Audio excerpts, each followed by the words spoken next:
Mas Anies, Mas Anies, Mas Anies, Mas Anies. Kok kisah perjalanan politik Anda itu seperti cerita atau kisah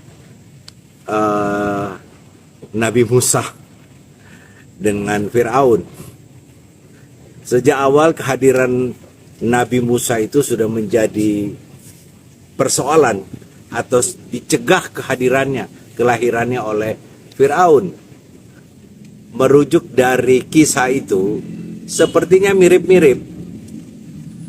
Ketika ada diberhentikan menjadi dari Menteri Dignas, saya sempat bertanya kepada sahabat saya Didi Rahbini, pasti Anda kenal Profesor Didik C. Rahbini, yang kini menjadi Rektor Paramadina. Saya bilang, Mas Didi, kenapa sih Mas Anies kok diganti?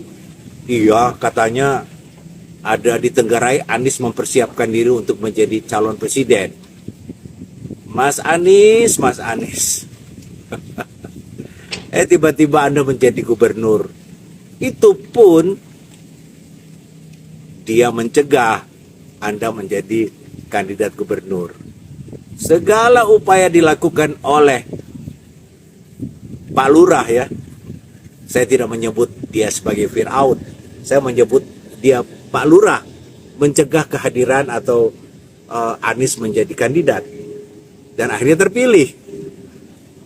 Kemudian ada upaya luar biasa untuk mencegah Anies Baswedan menjadi kandidat presiden. Jadi memang Anda ini sangat ditakuti oleh Pak Lurah.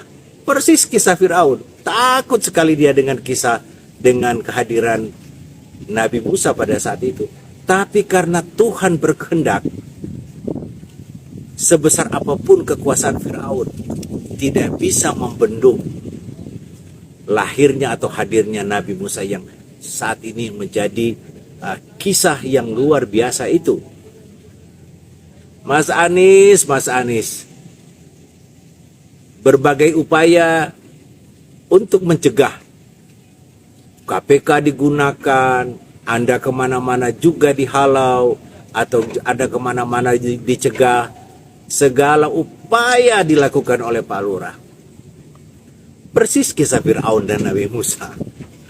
Mas Anies, saya kira mengenai rasa takut Pak Lurah kepada Anies, banyak sekali cerita yang kita bisa temukan di media sosial, berita ini, berita itu, segala upaya intinya adalah ketakutan atau paranoid seorang lurah hadirnya atau terpilihnya Anies Baswedan. Emang Mas Anies ini apa sih membuat Pak Lurah sampai takut? Saya nggak tahu. Tapi yang pasti, jika kita mengikuti seluruh narasi yang dibangun atau disampaikan oleh Mas Anies atau Capres nomor 1 ini, memang sangat mengkhawatirkan. Bahkan saya dengar nih, belum lama kemarin saya saya menelpon kawan saya di Surabaya. Dia menyampaikan bahwa, Bang, itu orang-orang Tionghoa yang menjadi pengusaha yang katanya berkomitmen untuk menaruh uang di IKN itu, mereka saat ini katanya diam-diam mendukung Anies Baswedan. Mas Anies, kenapa mereka juga tidak mau gambling uang mereka begitu besar hanya untuk ambisi Pak Lurah?